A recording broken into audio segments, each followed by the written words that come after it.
Hey guys, we're back. You're back watching the tag team again. We're here with Malik. and Mark B. And Mark B, of course. Yes. Malik has been tagged in. If you're just joining us and you weren't here previously, he has been tagged in to talk about his experience and shed some light on the experience of transgender loving men and dating transgender women. We did this in light of the Mr. C situation, and we have a very good segment prior to this one. If you haven't looked at it, Yes. definitely look at part one. Yes. But now it's part two. Right, because on part one, you spoke for a great deal of our viewers, but there are some viewers out there. Let's not forget, this is from a black, gay, male perspective. So there are things that the viewers want to know. Malik, you are a very attractive man, and Malik, if you're not aware, you're about to be on the hot seat. I don't know if anybody was catching that, but that's the thing. He's been tagged in. Now that ass is on the hot seat. Let's go. All right. So the thing about it is, I think Mark B asked you the question, what would you look for in a partner, right? You didn't say, whenever you were answering the question, you didn't say specifically transgender. Okay. But you named some different attributes. But could you find those same attributes, honest, someone that you know better than their friends know them, in someone that looks like, say, me or Mark B? No. That's a good question. But I'll be honest with you. Like I said earlier, never allow somebody to be a secret. That if that's something like that was to happen, I couldn't do it because I would feel like that there would be a secret. Okay. And the reason why I'm saying that is because it's something I still deal with now. Say me and you was talking, I wouldn't feel comfortable being seen like that, intimate and like that. Right. Do you understand? Yeah, no. There's another question that's breaking. Hold up. Let me say what I think you just said. However, is no. The answer is no. The answer is no. He was trying to be Get your man out the gutter. He was trying to be diplomatic about it. Right. You did your thing though. He was trying to. There's been some media diplomacy classes he's been taking a little bit. I see your PR man is working with you, but listen, So at the end of the day, that's not what he getting for. it's not. It's not that type of party. It's not that type of But party. that leads Much us to the chagrin of men. Now, let me say this and back this up from what was said earlier.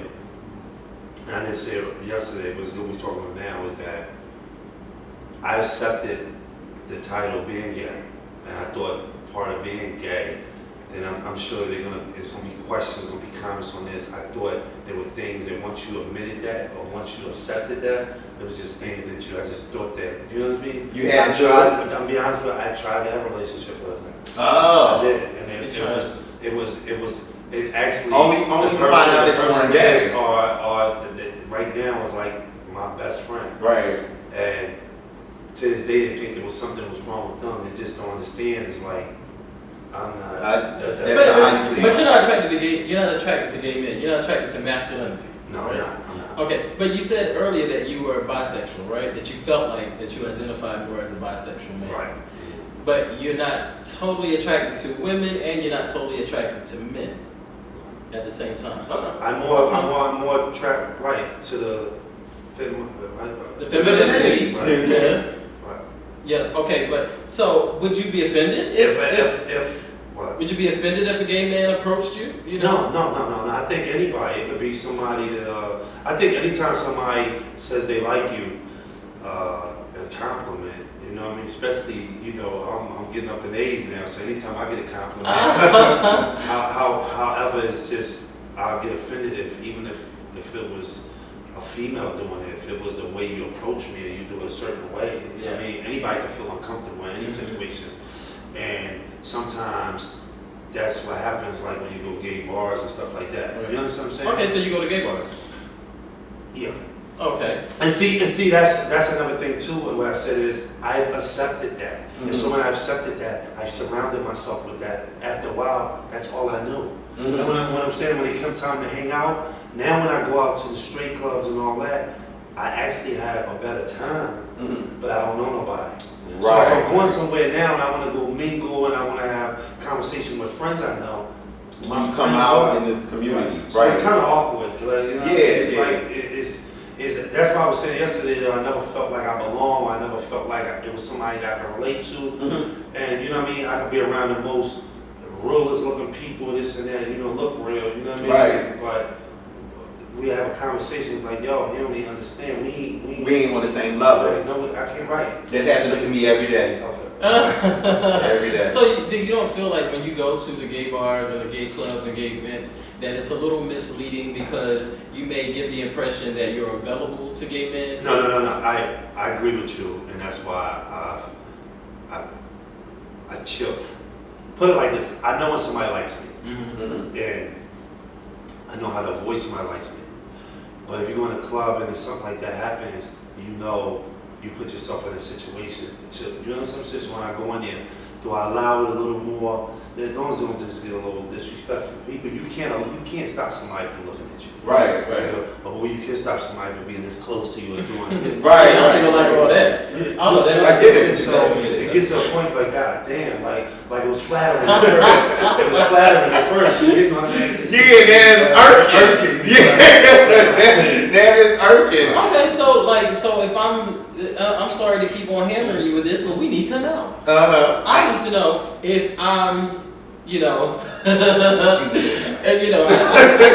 need to know. So basically, how about if I put a wig on, I put some lipstick on or whatever, a little lipstick. Wow. The tag team is getting hot in the tag team. Hey, I need to know. I'm sure there's some viewers out there that want to know. They want to know. I get it. And I approach you. Would it matter? Would you then say, maybe? Because that's not who you are. Right. That's because. How about that? That is why. Because earlier, like I was saying, I'm actually turned on by the process. Okay. And that's not a process. That's just something. Yeah. That's a All right. That's a plan B. So keep your money. Don't go out buy no wig. Don't go out buy no wig. Don't go out buy no makeup. Don't ask me for mine. Because it ain't going down. It ain't going down. All right, cool. Well, that's That's pretty much all I need to know because I feel like sometimes we as gay men when we see people like you, like we're attracted to masculinity. We see you out in our clubs. We see you out and hobnobbing, schmoozing with us, looking good, baby. But see, I can't speak for every guy that mess with transgender, but what I do know is there are a lot of guys that mess with transgender females that are needy. So they end up, not only they deal with them, this is what most messages gonna be what we already said. Okay. But not only do they make them a secret, they sneak away from their baby mother, they come around, be with them in the house 2 or 3 in the morning, they use them for their money, they don't care if they escort. You understand what I'm saying? They messing with they might even be messing with somebody, an older person in the gay scene, this writing checks and doing whatever they're doing and taking care of them. You understand? Right. So I used to get offended when certain people come with these problems. It gets a little redundant, but I understand where it comes from because a lot of them they bite, they take that bait. Right. And if like 99% of them are doing that, you would obviously think that 1% is a part of the 99. Why not? He's been out there for a while. Right. You'd be surprised. Is this? I've been involved with. Say, okay, I was in a relationship with Stacy. I'm in a relationship with her 7 years. A lot of them automatically assume because I was in a relationship with somebody like that I know everything about transgender. And I say that because they talk freely around me now about stuff like that. So I guess they think if he's been around somebody for 7 years, he knows. Ain't no use to hide this. However, even if I know that goes down, you don't need to discuss it in front of me. Right. Do you understand what I'm saying? Yeah. Because I can always paint my picture, but don't paint it for me. Because now, because the point if you allow me to paint my picture, I might leave some stuff out. I might do that purposely. I'm trying to like you. But when you're doing this like in front, it's just certain phone calls.